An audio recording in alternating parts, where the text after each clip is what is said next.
네, 그러면 시작하겠습니다. 기도할게요. 하나님 아버지 감사합니다. 오늘 저희가 주중에 또 교회 표지에 대해서 배우러 이렇게 모였습니다. 우리 주님께서 가르쳐 주신 정말 교회가 어떤 교회여야 하는지 우리가 그것들을 더 잘 알고 우리 교회에서 우리 청년부에서 그것들을 잘 실현할 수 있는 저희가 될 수 있도록 도와주셔서 예수님의 이름으로 기도했습니다. 아멘. 네, 멀리서 찬이가 왔네요. 깜짝 놀랐네. 반갑습니다. 네, 오늘 교회로 네 번째 시간이고, 처음으로 부강을 하는 것 같은데, 네, 참 깊은 마음으로 보도록 하겠습니다. 오늘은 발제만 하고 그냥 칠게요. 저도 막좀 있어가지고, 네, 발제만 하고 각자 책 읽는 걸로 하겠습니다. 자, 일단은 교회로 네 번째 시간인데요. 교회를 전체적으로 보면은 우리가 1과에서 3과까지 교회의 본질, 교회의 특성, 기본적인 교회 개념 이런 거에 대해서 배웠어요. 개념, 본질, 특성 이런 거에 대해서 배웠다면 이제 교회론 4장에서 6장은 교회의 표지에 대해서 배웁니다. 교회의 표지란 좋은 교회와 나쁜 교회를 구별하는 기준이에요. 나쁜 교회 혹은 좋지 않은 교회를 구별하는 기준이 되는 거고, 그래서 여러분이 혹시 안한주의 교회 청년부를 떠나서 혹은 지금 사인처럼 그렇죠 다른 교회를 갈 때 어떤 교회가 좋은 교회인가를 여러분이 판단해야 되잖아요.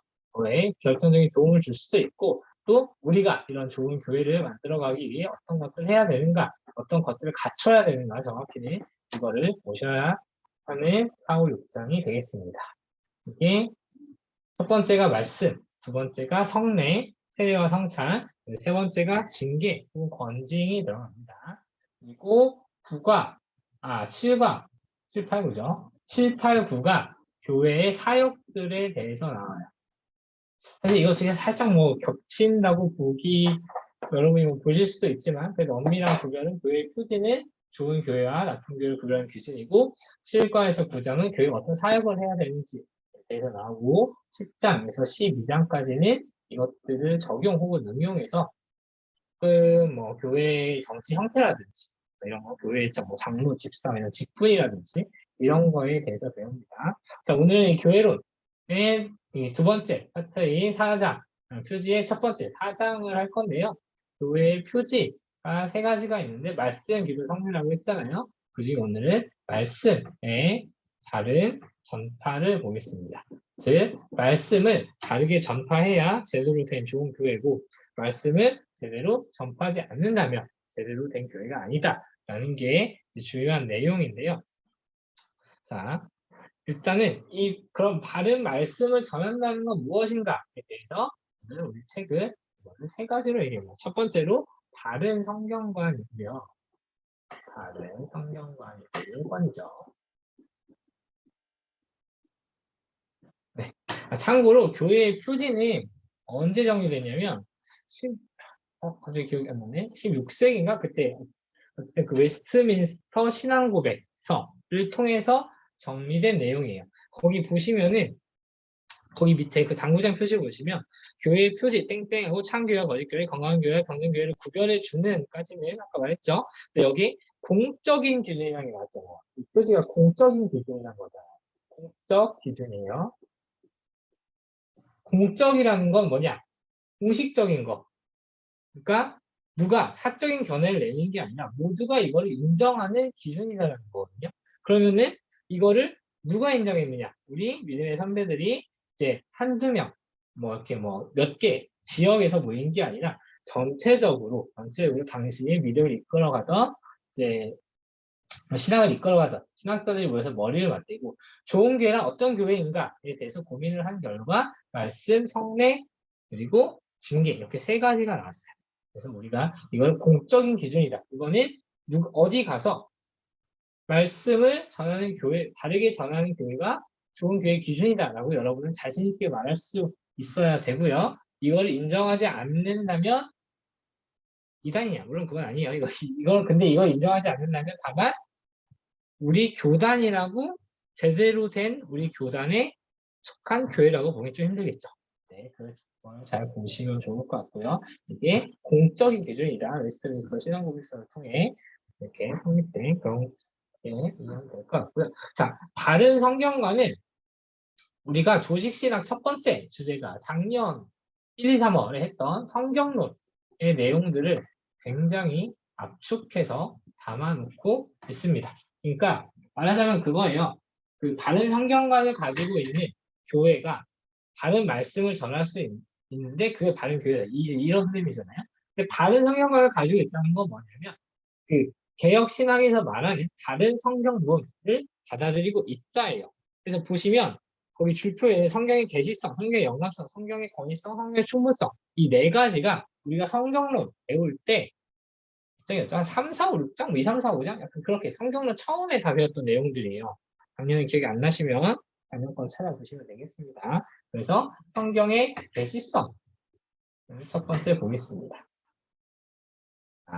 오늘 이게 성경론 네 번 했던 내용을 오늘 한 번에 다 할 수는 없고 이렇게 그 뭐지 요약해서 하겠습니다. 자, 계시성이라고 했을 때 그럼 일단 계시란 무엇인가? 그래서 또 접근을 해야겠죠. 자, 계시란 무엇인가? 계시란 창조주이신 하나님이 인간에게 피조물이 인간 혹은 다른 피조물들에게 아니 뭐 인간뿐만 아니라 다른 피조물도 포함이에요. 어쨌든 잠깐만요. 이렇게 화면이 흔들리죠.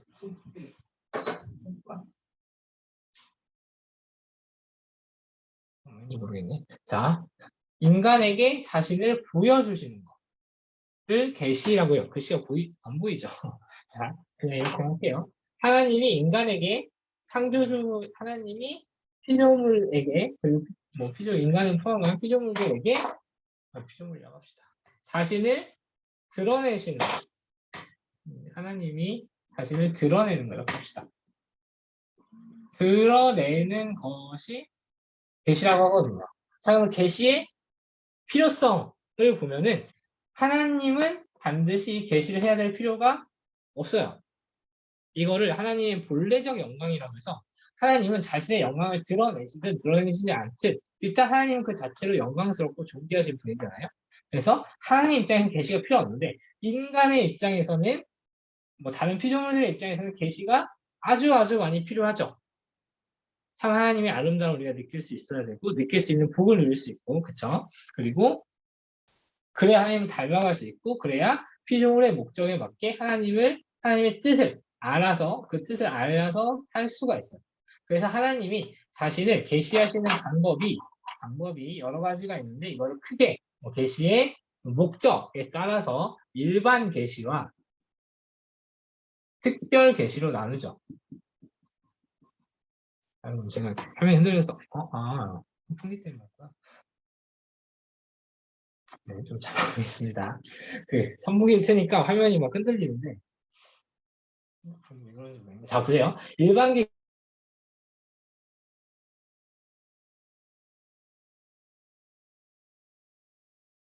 계시가 있는데, 특별 계시는 구원에 이르는 지식을 담고 있는 게 특별 계시고, 일반 계시는 그 외 나머지입니다. 자, 그러면은 특별 계시가 구원에 이르는 지식을 포함을 하잖아요. 그런데 성경의 계시성이라는 건 뭐냐면은 성경의 계시성은 성경은 모두 다 특별 계시다라는 거예요. 모두 다 모든 게 다 특별 계시라는 거고 그래서 성경의 모든 내용들은 다 구원에 대한 지식을 담고 있어요. 이게 바른 성경론의 첫 번째 계시성입니다. 자, 여기서부터 출발해 볼게요. 다음에 성경의 영감성은 뭐냐면 성령의 영감성은 성령님이 성경의 각 저자들에게 영감을 주었다 라고 하고요. 우리가 성경론을 배울 때 특별히 축자 영감론을 다뤘어요. 축자 영감론은 뭐냐면은 성경의 글자 하나하나의 하나하나까지 다 성령님이 각 성경의 저자들에게 영감을 부어주셔서 성경을 썼다는 게 성령의 영감성입니다. 그래서 하나님께서 성경을 기록하는 사람들 하려면 오류 없이 하나님의 계시를 정확하게 기록하게 하셨고요. 물론 그럼에도 불구하고 이들을 하나님이 펜처럼 기계처럼 사용하시지는 않았어요. 이들의 자유의지를 존중하셨고 그래서 각 성경의 책마다 저자들의 처한 상황이라든지 저자들의 문체라든지 이런 게 많이 드러나 있죠. 그렇죠? 당장 뭐 시편이랑 우리가 사복음서를 읽을 때에 읽는 느낌이 딱 다르잖아요. 그렇죠? 물론 같은 성경이지만 느낌이 약간 뭐 책 그런 게 다르잖아요. 그게 각 저자들의 그런 역할들을 부여하셨기 때문이에요. 그렇지만 하나님께서 성령을 통해서 영감으로 썼기 때문에 모든 게 다 하나님께서 특별히 부여하신 계시다라고 볼 수 있고요. 이에 대비해서 이 성령의 영감성이 이제 성령의 영감을 줬잖아요. 그러니까 하나님이 여기 보시면은 오류 없이라는 말이 있잖아요. 오류 없이. 이게 아주 또 중요한 개념이 나오는데 성령의 영감성을 통해서 튀어나오는 게 이제 사실 성경의 영감성을 통해서 자연스럽게 이어지는 게 성경의 무오성이거든요. 이건 성경에 오류가 없다라는 거예요. 여러분 잠깐 두자 아레스가 잠깐만요. 여러분 1분만요. 잠깐만.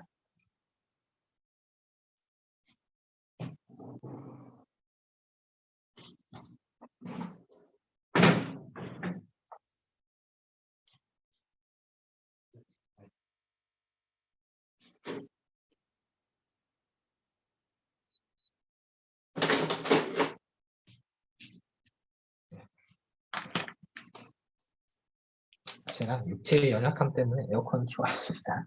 자, 영감성을 통해서 무성이 자연스럽게 연결됩니다. 성령님이 이 성경의 저술 과정을 주도하셨기 때문에 그 과정에 오류가 있을 수 없겠죠. 삼위일체 하나님 직접 쓰신 거니까. 근데 그에 반해서 성경의 성경의 무호성을 부정하는 흐름이 있었어요. 그래서 성경을 볼 때 무작정 받아들일 게 아니라 인간의 합리적인 지식, 하나님께서 인간에게 허락하신 자유의지와 지식을 활용해서 하나님이 이 성경을 통해서 하고자 하시는 참된 그 메시지가 무엇인가를 잘 해석해서 그거를 받아들여야 된다. 라는 게 바로 자유주의예요. 성경이 틀렸다가 아니에요. 근데 성경을 그대로 받아들이는 게 아니라 우리가 인간이 잘 해석해야 된다라는 게 자유주의의 무호성을 부정하는 흐름이 있었습니다. 이게 이제 인간의 이제 자유주의가 인간의 어떤 이렇게 지적인 어떤 그런 능력들을 하나님의 말씀보다 더 위에 두는 그런 인본주의적인 계몽주의부터 비롯된 흐름이죠. 조금 더 넓게 확장해서 나가면 포스트 모더니즘 이런 거 보면은 모든 게 이제 절대적인 건 없고 모두가 다 모든 게 다 옳을 수 있다라는 상대주의로 흘러가잖아요. 이게 자유주의 흐름이었고요. 근데 이제 이 무호성을 부정하는 이런 흐름들에 대항해서 어쨌든 성경이 어떻게 오류가 있냐 이런 반대 의견이 많이 있었지만 또 반대로 성경의 무호성은 아닌데 또 이 무호성을 부정하는 학파에 대응해서 성경의 불호성을 주장하는 쪽도 있었어요. 근데 성경의 불호성은 뭐냐면 성경에 오류가 있진 않다. 오류가 있진 않은데 오류가 있지 않은 게 어떤 부분이냐면 구원에 이르는 지식에 대해서는 오류가 없는데 그 외에 다른 부분에 대해서는 어떤 배경이라든지 학문적 탐구를 통해서 진짜 이 구원에 이르는 지식을 위해서 받쳐주는 여러 가지 이제 구조적인 것들이 어떻게 그것들을 잘 설명하고 있는지를 얘기해야 된다라는 게 성경의 불호성을 주장하는 그런 학파의 그 입장이라고 보시면 되겠습니다. 그런데 사실 불호성을 인정하게 되면은 자연스럽게 점점 이렇게 갈 수밖에 없어요. 그러니까 성경의 모호성을 완전히 이제 부정한다는 거는 성경의 뭐랄까요? 사실 지금 여러분도 지금 들으시면서 좀 이렇게 그러니까 어느 정도 느끼셨겠지만 모호성과 불호성에 대한 설명이 굉장히 비슷하잖아요. 그쵸? 어쨌든 이것도 인간이 뭔가 해석을 해야 되고 여기도 뭐 이거는 인정하지만 다른 거 아니냐 약간 되게 비슷한 말을 하잖아요.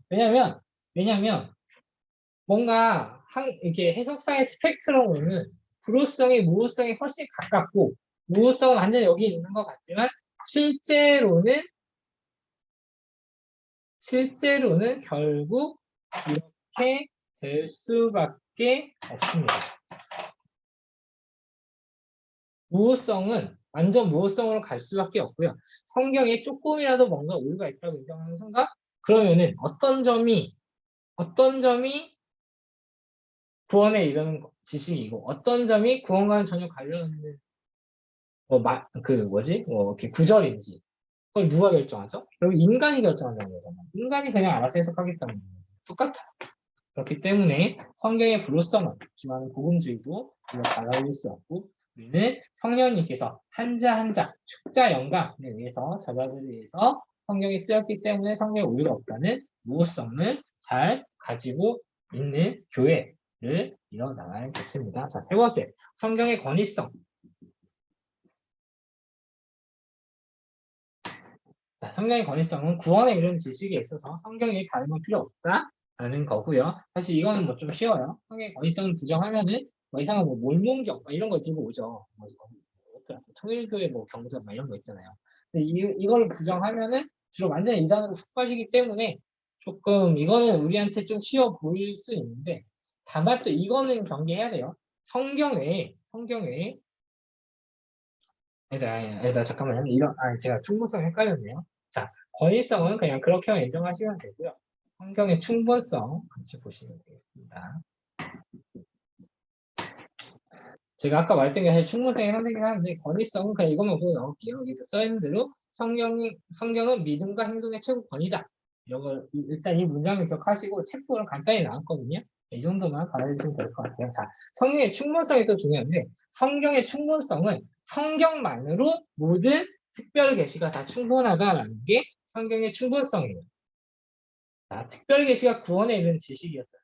그리고 우리가 요즘 창세기에서도 배우지만 모든 특별 계시가 다 성경에 담겨 있진 않아요. 그렇죠? 하나님께서 우리에게 필요한 특별 계시들을 좀 추려가지고 보여주고 계신단 말이에요. 그런데 우리가 그거를 다 알 필요는 없지만 그렇다고 이게 어떻게 해야 돼? 제가 방금 좀 지금 필요 충분 조건을 떠올렸는데 뭐 그렇다 해서 어려울 것 같고 자 성경에 모든 특별 계시가 다 담겨 있진 않지만 성경만으로 구원에 이르는 특별 계시는 충분히 다 담겨 있어요. 그래서 성경 외에 구원에 이르는 지식을 외에 특별히 더 보탤 게 없어요. 그러니까 여기는 일단은 성경은 구원과 영적 생활에 있어서 충분하다라는 게 이제 정석 문장이라면 우리가 이해하기 쉬우려면 더 보탤 게 없다. 더 보탤 것이 없다.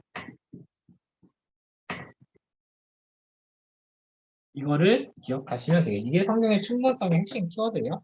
그래서 우리의 구원에 충분하고요. 우리의 영적 생활을 위해 필요한 모든 진리가 분명하게 암시적으로 담겨 있습니다. 자, 여기서 암시적으로 담겨 있다는 건 뭐냐면 우리의 영적 생활을 위해서 성경이 우리의 모든 것을 통제하지는 않는다는 내용이에요.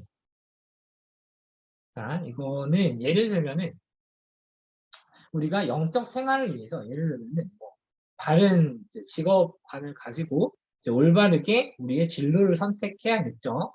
자, 그런데 성경에서 우리 보고 너는 뭐 음악을 해라, 너는 미술을 해라, 너는 뭐 법 공부를 해라. 너는 뭐 회계 공부를 해라. 이렇게 알려주지 않는단 말이에요. 성경은 자, 구원에 이르는 지식을 담고 있을 뿐 그 외에 그러니까 구원에 이르는 이제 뭐지? 하나님의 기본 원리를 담고 있을 뿐 그 외에 우리가 뭐 반드시 아침에 일어나서 새벽 기도를 해야 된다 라고 규정하지 않아요. 우리가 사실 수요일에 우리가 예배를 드리잖아요. 교회에서. 그러면은 왜 화요일이 아니라 왜 목요일이 아니라 왜 수요일 저녁에 예배를 드려야 되는가에 대해서 답할 수 있어요. 성경을 가지고. 잘 못한단 말이죠. 우리가 그런데 다만 성경에서는 우리의 모든 삶을 다 들여서 하나님을 예배해야 된다고 가르치고 있고 우리나라 사실 수요 예배가 우리나라면 아시죠? 저녁 수요 예배가 자 그러면은 우리나라에서 신앙생활을 하면서 이제 그 일주일을 온전히 주님께 집중하기 위해서 주일에 예배를 드리고 월요일 화요일 잠깐 이렇게 하나님과 떨어지려고 하다가 다시 수요일에 교회당 앞에 모이고 그러니까 이런 생활을 우리가 어떤 문화적인 신앙의 문화들을 구축해 가면서 하나님께 예배드리는 어떤 그런 전통들을 우리 믿음의 선배들이 구축을 했단 말이에요. 그렇게 하나님께서 가르쳐주신 원리를 따라가면 되는 거예요. 왜 화요일이냐 왜 싸울 필요가 없다라는 게 성경에 암시적으로 담겨 있다는 충분성입니다. 그렇게 보시면 될 것 같고요. 그리고 이제 성경의 충분성을 이제 대놓고 부인하면 아까 말한 대로 이단으로 가지만 또 교회 안에서도 이 성경의 충분성을 인정하지 못하고 다른 거를 보태려는 움직임이 사실 많이 있어 왔고 지금도 많이 있습니다. 여기에 뭐 심리학, 마케팅, 정책, 오락, 뭐 경영 기법 이런 것들을 예시를 드는데 물론 이런 것들을 교회에서 전혀 사용하지 않아야 된다는 말은 아니에요. 교회 안에서 뭐 심리학을 사용할 수도 있고, 우리 보드게임 열심히 하듯이 심리학을 사용할 수도 있고, 마케팅을 할 수도 있고, 뭐 정치나 뭐 오락, 뭐 경영 기법 이런 것들을 교회 안에서 충분히 사용할 수 있어요. 다만 그게 구원의 본질적인 영역까지 오는 것은 철저히 경계해야 된다는 거죠. 예를 들면 전도를 함에 있어서 하나님께서 이제 세상에 그리고 우리에게 그리고 불신자들에게 선포하시는 말씀이 무엇인지 그것들을 깊이 고민하고 막 그런 메시지를 전달하면서 복음 전도를 제대로 해야지. 어떤 뭐 마케팅을 통해서 교회를 뭐 아름답게 이렇게 인스타에 이렇게 뭐지?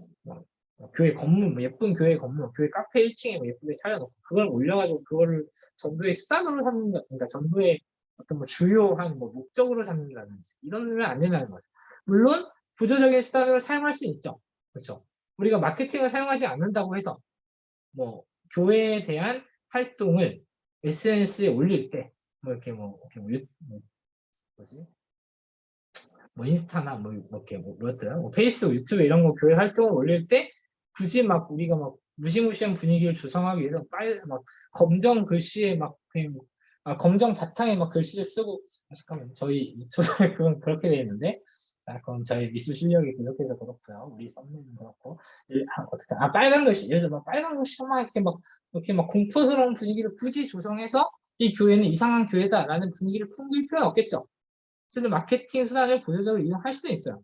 구태여 마케팅의 원리에 역행하는 거를 구태여 취할 필요는 없겠지만 그것만으로 우리가 이제 어떤 사람을 끌어들이는 그런 교회가 되서는 안 된다라는 게 이제 다른 그런 부조적인 수단들을 이걸 일반 계시라고 하죠. 이런 일반 계시를 구원 영역에 끌어들여서는 안 된다는 거예요. 그리고 밑에 있네. 성경의 외에 다른 책, 특히 직통 계시를 덧붙여서는 안 된다. 이런 것도 잘 알아두시고요. 지난번에 신사도 운동 할 때 한번 그러니까 말씀드린 적 있죠. 신사도 운동이 그거였죠. 옛날에 초대교회 사도가 있었는데 이제는 나도 사도다. 그러니까 내가 예수님께 직접 받은 가르침을 당신들에게 말해주겠다라고 하는 게 신사도 운동이었거든요.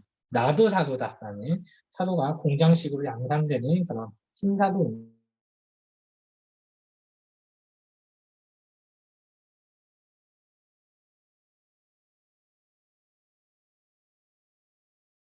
그런 것들을 접한다. 이미 충분히 있습니다.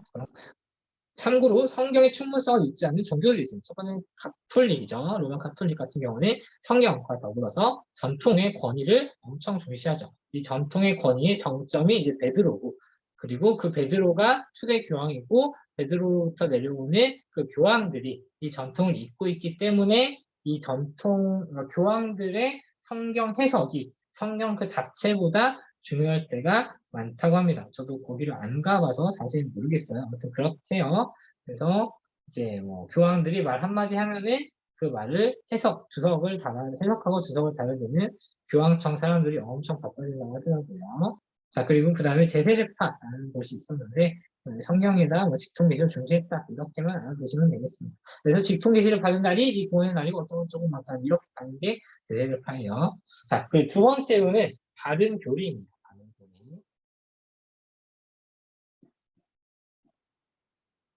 첫 번째가 바른 성경론이었고 두 번째가 바른 교리였는데 바른 교리는 일단은 뭘 보면 되냐면 사도신경을 보면 되겠습니다.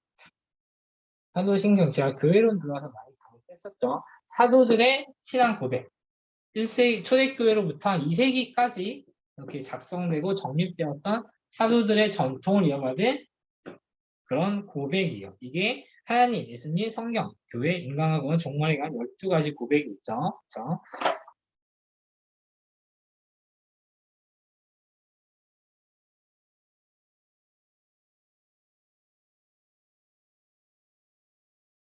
성화자 선지를 하시고요. 공전을 하시고 하고 이렇게 있고요. 성령을 믿사오며 그리고 거룩한 공교회와 공교회입니다. 공교회와 그리고 우리가 다시 사는 것 그리고 영원히 사는 것까지 이렇게 믿는 12가지 고백을 우리가 1차 교리라고 하고요. 이런 1차 교리를 담고 있는 교회여야 교회의 사도성을 가지고 있는 다른 교회입니다. 이게 로마 카톨릭에서 말하는 사도성이란 건 좀 달라요. 로마 카톨릭의 사도성은 그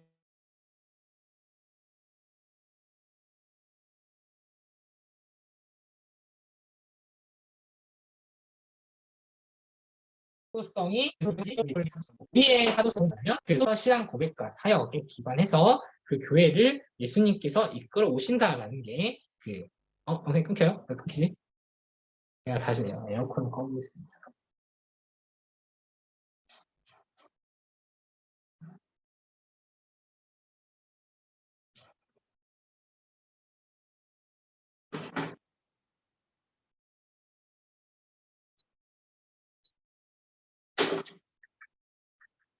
작년 여름에 어떻게 했었죠? 잠깐만, 작년 7월에는 가선에 있었고, 8월 잠시세는 아무튼 다시 돌아와서 어디까지 했죠? 아무튼 1차 교리를 잘 지키는 교회여야 되고요. 그래서 어디 교회 가서 예배 순서에 사도신경이 없다.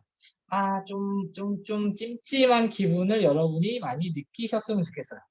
물론 이제 사도신경을 예배 시간에 안 한다고 해서 다 이상한 교회다. 이건 조금 위험하기는 한데 일단 사도신경을 예배 시간에 안 한다. 그러면 뭐지? 라고 한번 그러니까 의심이라기보다 궁금증을 한번 가져보시고 그 교회가 사도신경을 완전 부인해서 안 하는 건지 그냥 뭐 예배 순서상 뭐 다른 뭐 오후 예배 때 한다거나 해가지고 그냥 그때 이제 뭐 좀 안 한다든지 뭐 그런 건지를 한번 확인해 보셨으면 좋겠어요. 자, 그리고 이런 것들을 통해서 이제 교리와 세계관을 우리가 갖출 수 있어요. 바른 교리를 가지고 있어야 교회가 세상에 대해서 가지는 이거 기독교 세계관이라고 하거든요. 그래서 기독교 인식론, 존재론, 윤리론, 심리관, 사회관, 역사관 이 각각 성경론, 신론, 인간론, 구원론, 교회론, 종말론을 통해서 가질 수 있습니다.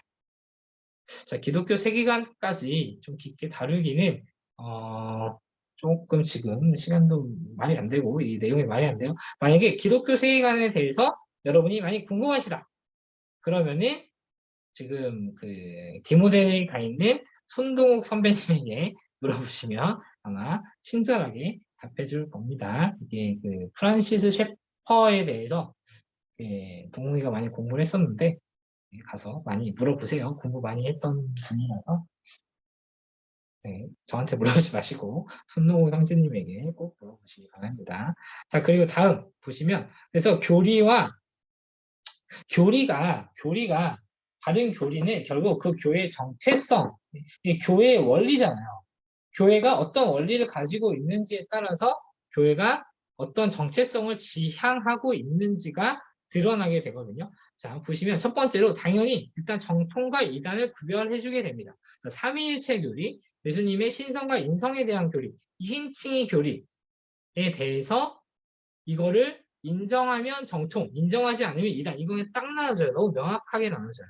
자, 그렇게 보시면 이걸 먼저 보시는데 여러분이 또 자, 안한제교회 청년부가 정말 이제 실력이 있는 청년부니까 조금 더 보태서 하나만 말씀드리면 자, 삼위일체 교리.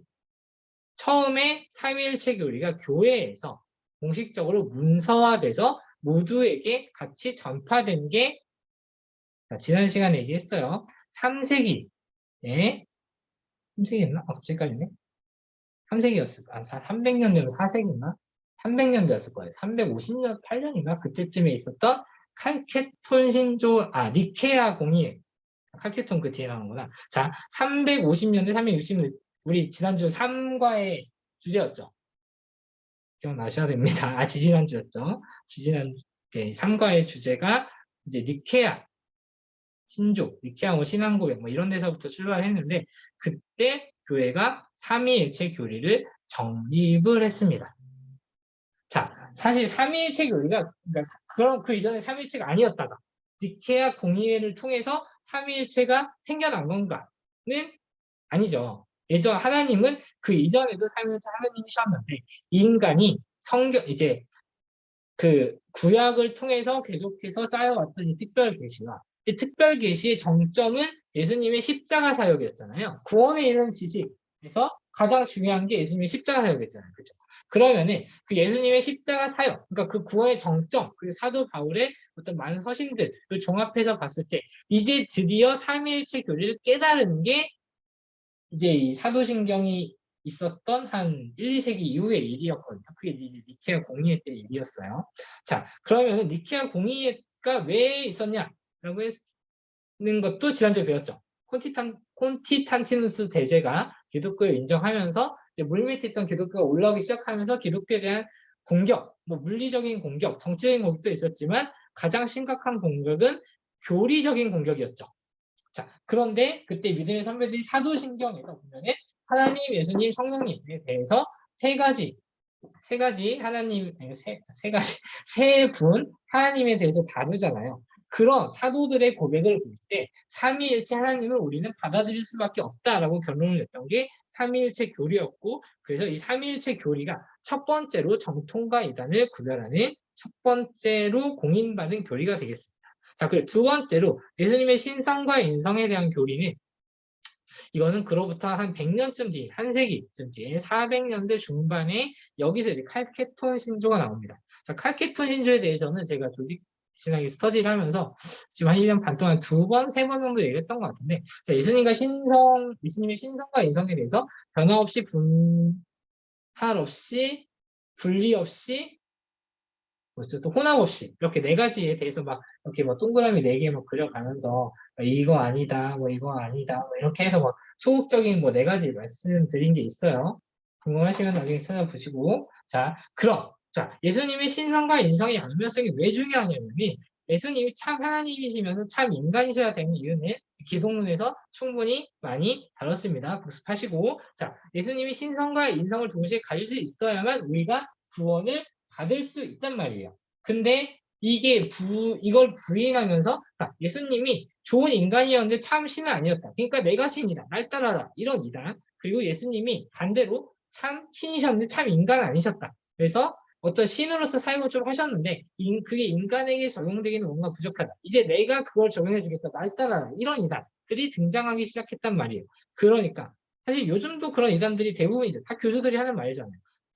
그러니까 우리가 옛날이든 지금이든 이단들에 미혹당하지 않으려면 이렇게 공부를 열심히 해야 됩니다. 자, 아무튼 그래서 예수님의 신성과 인성 교리가 그렇게 해서 400년대 정립이 됐고요. 그 다음에 이신칭의 교리, 이거는 뭐 이제 마틴 루터의 95일 전 방문을 통해서 이렇게 발단이 되었고, 그 이후에 뭐 칼뱅 뭐 이런 사람들을 통해서, 이런 종교개혁자들을 통해서 이신칭의 교리가 정립이 되었죠.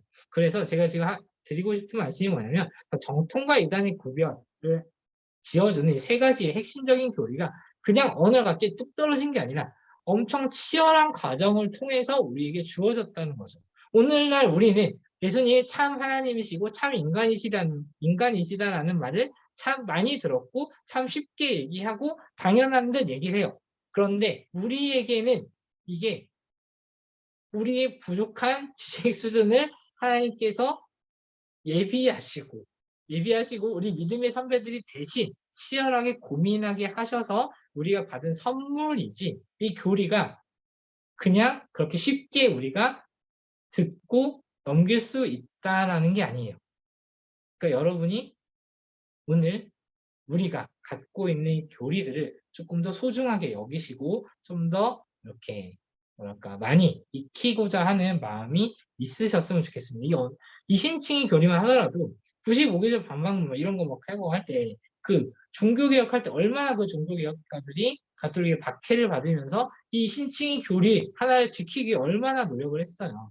그러니까 우리가 행위가 아니라 믿음으로 구원받는다 이런 말이, 물론 뭐 저도 쉽게 하고 저도 막 그냥 뭐 이렇게 많이 얘기를 많이 하긴 하지만, 우리 그냥 주어진 게 아니라 그런 많은 노력, 많은 투쟁들, 정말 많은 것들을 통해서, 많은 분들을 통해서 우리에게 주어진 선물 같은 교리다. 이런 것들을 잘 이해하셨으면 좋겠고, 이런 선물이 있기 때문에, 물론 이제 하나님이 주신 선물이 하나님이 주신 선물이긴 하지만 어쨌든 인간에 의해서 정립된 선물이기도 하죠. 우리 믿음의 선배들이 주신 이 정립된 선물을 통해서 우리가 이단에 빠지지 않고 허튼 소리를 듣지 않고 바른 교회 안에서 바른 신앙을 우리가 지켜갈 수 있게 된 거예요. 그런 것들에 대해서도 감사하는 마음을 같이 가지셨으면 좋겠고, 그래서 뭐 지난주에 뭐 이렇게 아마 교리는 모르겠구나, 이렇게 뭐 하나님의 말씀을 따라 생활하는 게 중요하다 이런 말을 어디 가서 쉽게 하는 게 아니라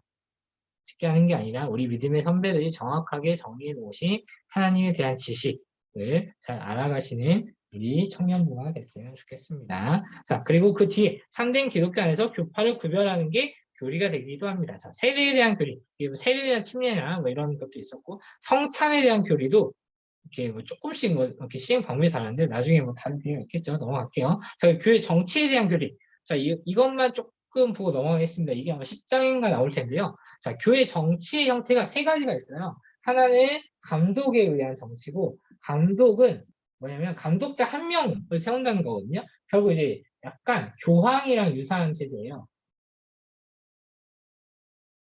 이렇게 하면 오해가 있으니까 넘어갈게요. 감독자, 약간 소수, 완전 소수. 1인이라고 합시다. 그래서 이 감독 정치라는 데가 감리교고요. 소수 장로를 통해서 교회 정치를 하는 데가 장로교고요. 그리고 교회 전부 대중 정치를 하는 데가 사실은 침례교회입니다.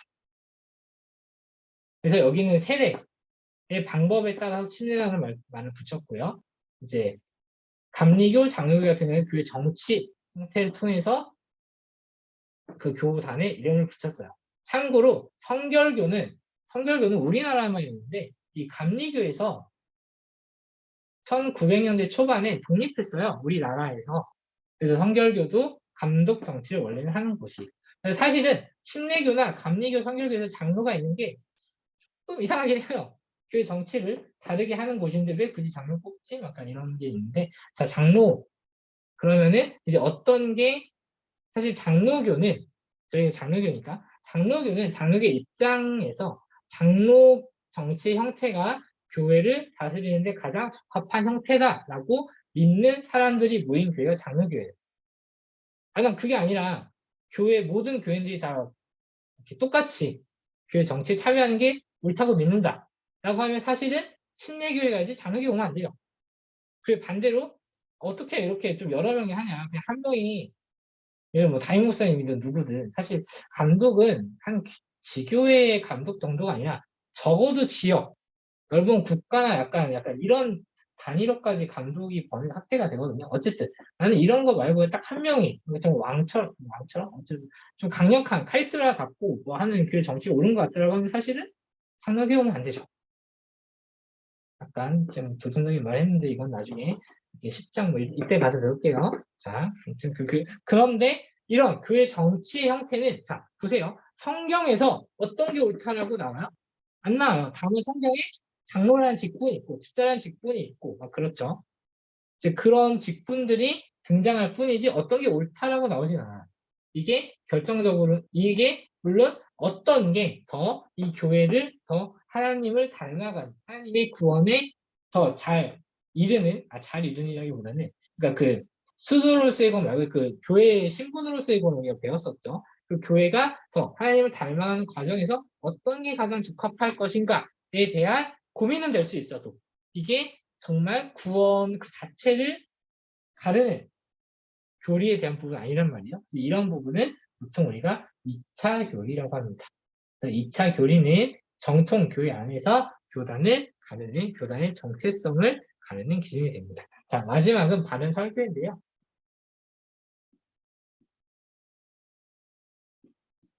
자, 지금 제가 교리하면서 막 이렇게 좀 길게 빠졌는데, 자, 다시 한번 시간이 많이 흐르고 있지만, 그래도 맥락을 다시 짚자면, 자, 우리가 교회 표지, 를 배우고 있어요. 어떤 교회가 다른 교회인가를 배우는 공적인 기준을 배우고 있고 첫 번째 기준이 말씀의 바른 전파예요. 말씀을 바르게 전파하는 교회가 좋은 교회인데 그러면 바르게 말씀을 전파하는 건 첫 번째 바른 성경과 바른 성경론을 따르는 교회여야 되고 두 번째 바른 교리 사도신경으로 비롯되는 1차 교리를 잘 지키는 교회여야 되고요. 마지막 설교를 바르게 하는 교회여야 됩니다. 자, 설교는 교회의 최우선적인 사역이에요. 교회 생활의 핵심은 공적 예배고 공적 예배의 핵심은 설교예요. 근데 이걸 오해하시면 안 됩니다. 공적 예배의 핵심은 설교라고 해서 공적 예배를 드리러 올 때 설교만 듣고 가버리는 불상사가 일어나면 안 되겠습니다. 우리가 교회론 처음에 들어오면서 제가 1과에서 여기다가 별표 5개짜리라고 하면서 말씀드린 게 있죠. 시행민이 개인적이지만 성화는 공동체적이다. 자, 우리가 구원론 배울 때도 과거의 구원, 현재의 구원, 미래의 구원을 다 배웠단 말이에요. 자, 과거의 구원을 받았다고 끝나는 게 아니죠. 우리가 현재의 구원을 위해서 계속 힘을 써야 되고 미래의 구원을 소망해야 돼요. 자, 근데 현재의 구원, 그 성화는 혼자 하는 게 아니라 교회에서 같이 해야 되는 거죠. 그래서 사실 난 교회는 모르겠고 교회 생활은 모르겠고 그냥 나 혼자 하나님을 잘 믿을래. 구원을 반만 받겠다는 겁니다. 그리고 나는 구원을 교회를 가도 교회를 간다 해도 설교만 듣고 나올래. 난 모르겠어.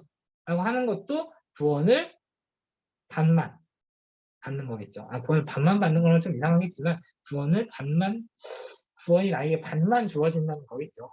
나의 신분으로서의 성장 단계로서의 구원이 없으니까요. 자, 그래서 오해하지 마셔야 될 게 설교만 듣고 가겠다는 아니에요. 그렇지만 어쨌든 예배가 설교를 통해 하나님의 창조와 구원의 영광을 나타내고 이에 대한 감사와 찬양과 헌금으로 반응하는 것이 예배이기 때문에 어쨌든 하나님에 대한 그 구원에 대한 중심 메시지는 설교를 통해 드러나니까 설교가 최우선적인 사역이 되어야 된다. 그래서 요즘 이제 우리 교회는 안 그러는데 물론 이제 찬양도 길게 하고 예배도 설교도 길게 하면 좋지만 전체 시간이 있으니 찬양을 길게 하고 설교는 한 10분만 하고 끝냅시다 라고 하는 게 정말로 좋은 교회가 할 소리는 아니다. 좋은 교회 교인들이 할 소리는 아니다 라고 보시면 되겠습니다.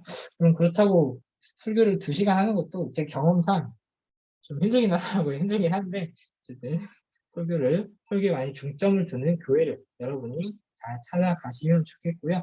두 번째, 성경적 설교를 해야 되고요. 성경적 설교는 성경 본문을 바르게 해석해야 된다는 건데 결국 이거는 좋은 주석에서 출발하는 설교를 준비해야 된다는 게 성경적 설교입니다. 교리적 설교는 설교의 주제가 창조, 타락, 구속, 새 창조 넷 중에 하나여야 된다는 거예요. 물론 한 설교 안에서 이 4개를 다 다루면 매우 좋겠지만 그러면 설교가 아까 말했던 2시간이 됩니다. 설교를 2시간쯤 하면 하나의 설교 한 번 할 때 창조, 타락, 구속, 종말까지 다 다루더라고요. 근데 그건 조금 무리수인 것 같고 어쨌든 성경이 창조, 타락, 구속, 종말에 이 네 가지 주제 안에는 반드시 설교 주제가 들어와야 된다라는 게 바른 설교이고요. 그리고 그 진리를 오늘 교회 삶 속에서 어떻게 적용할지 선포해야 하는 실천적 설교를 해야 되고, 사실은 그런 측면에서 제가 처음에 주중문을 처음에 많이 시도를 하다가 처음에 잠깐 시도를 하다가 안 했던 그 적용을 안 하고 있는 건 조금 아쉽고 죄송스럽긴 한데, 저도 거기까지는 지금 뭐가 안 돼가지고 나중에 제가 졸업하면 여러분들끼리 잘 하시길 바랍니다. 자, 마지막으로 성령 충만한 설교를 해야 되고요. 이제 성령 충만이라는 거는 뭐 설교자가 성령 충만, 성령이 이끄는 대로 설교를 잘 하는 게 중요하지만, 이건 청중에게도 들을 수 있는 귀를 열어달라고 하는 성중들의 자세가 매우 중요하고요. 그리고 이 바른 설교에서 꼭 여러분들께, 이거는 별표 5개까지는 아니지만 별표 3개 정도 치고 꼭 드리고 싶은 말씀은, 제가 바른 설교라고 하면서 사실은 이제 어쨌든 제일 중요한 설교는 공예배에서의 설교여서 계속 이제 교회에서 예배에서의 설교가 어떠야 된다라고 계속 공예배에서의 설교가 어떠야 된다라고 말씀을 드렸는데, 이 바른 설교의 의무는 목회자, 사역자, 교역자에게만 주어지는 게 아닙니다. 바른 설교의 의무는, 사실 이런 표현도 좋은 표현인지 모르겠어요. 일단 쓸게요. 평신, 오해 말고, 평신도에게도 바른 설교에 대한 의무가 있습니다. 자, 설교를 목사님만 하고, 설교를 목회자만 하고, 설교를 선교사님만 하고, 성경 어디에 나와 있나요? 안 나와 있죠? 심지어 오히려 성경은 집사였던 스데반 집사님의 설교를 성경 전체를 통틀어서 가장 긴 설교 본문을 수록하고 있어요. 성경에서 물론 이제 뭐 모세오경 전체를 뭐 하나의 설교로 본다 이러면 사실 할 말이 없긴 한데, 어쨌든 성경에서 단일 설교로 가장 긴 비중을 가장 긴 길이를 자랑하고 있는 자랑하고 있는 설교는 목회자, 사도의 심지어 그때 사도 시대였어요. 사도의 설교가 아니라 평신도였던 집사님의 설교였어요.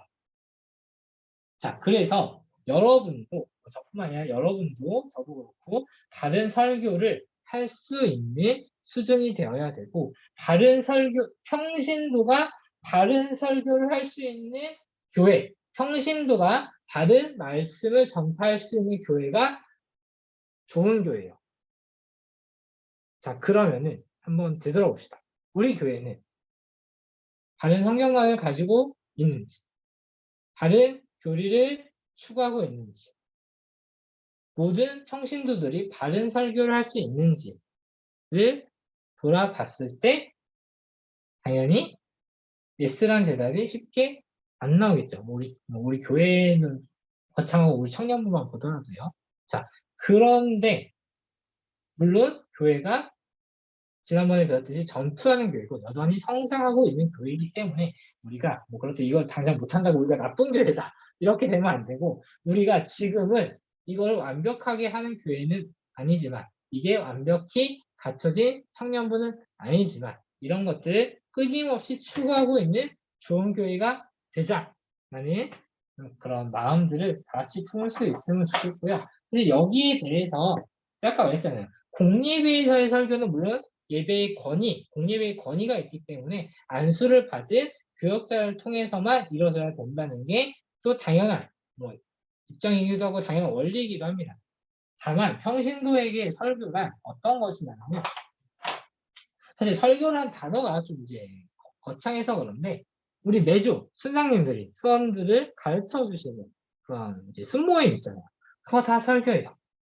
바나바 순장님들이 새신자가 왔을 때 어떤 우리 교회가 믿는 교회의 기본적인 원리나 어떤 내용들을 가르쳐 주죠. 그 설교예요. 그리고 사실은 솔직히 말하면 이 시간에 제가 여러분과 같이 이런 걸 이렇게 공부를 하는 시간은 설교사라고 보기 조금 애매할 것 같긴 해요. 사실 약간 어쨌든 좀 어떤 아카데믹한 내용, 이렇게 접근법을 많이 취하고 있기 때문에 그건 조금 애매하긴 한데, 어쨌든. 그리고 또 이제 우리 교회 리더 분들이 하시는 그런 설교가 있고, 그리고 리더가 아닌 분들도 여러분들이 친구나 가족에게 내가 믿는 하나님은 어떤 분이야?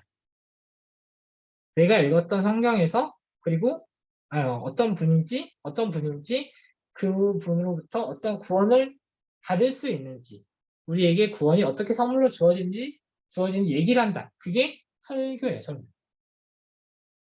그래서 그런 설교를 하려면 이런 것들을 평소에 잘 준비를 해놔야겠죠. 네, 그런 설교를 스스로 잘 하시면 좋고 사실 그리고 뭐 순원들끼리 순장님이 아니라 순원들끼리 내가 받은 은혜에 대해서 나눈다 할 것도 설교거든요. 그런 범위로 설교를 넓힌다면 여러분에게 모두에게 설교의 의무가 시시때때로 주어진다는 것을 이제 공감할 수 있겠죠. 그래서 그 설교를 시시때때로 잘하기 위해서 이런 공부들을 우리 잘 했으면 좋겠습니다. 자, 오늘 발제 여기까지 마치고 이렇게 길어졌지? 지난주에 원래 부강을 하면은 조금 더 이렇게 막 원래 두세 번째 할 때 제일 이렇게 길고 잘 한다고 하잖아요. 자, 좀 길어졌는데 혹시 오늘 아까 말씀드렸듯이 책 따로 인생 안 가질게요. 꼭 각자 읽어 보시고요. 그리고 혹시 질문 있으시면 그건 좀 나누고 마치도록 하겠습니다.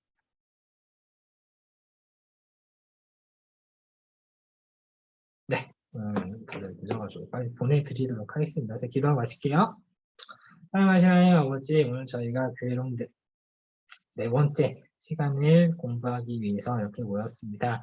우리 주님께서 교회에게 부여하신 말씀을 받은 전파하는 사역을 잘 감당하는 교회가 좋은 교회이고 또 우리 교회가 그런 좋은 교회가 될 수 있도록 또 우리 청년부가 그런 좋은 공동체로 더 성장할 수 있도록 우리 주님께서 저희를 항상 가르쳐 주셨고 성령님의 충만한 인도하심으로 저희에게 많은 것들을 또 볼 수 있게 하는 그런 축복들을 그런 영광들을 저희가 누릴 수 있도록 하여 주시옵소서. 이 모든 말씀 예수님의 이름으로 기도했습니다. 아멘. 네, 수고하셨습니다.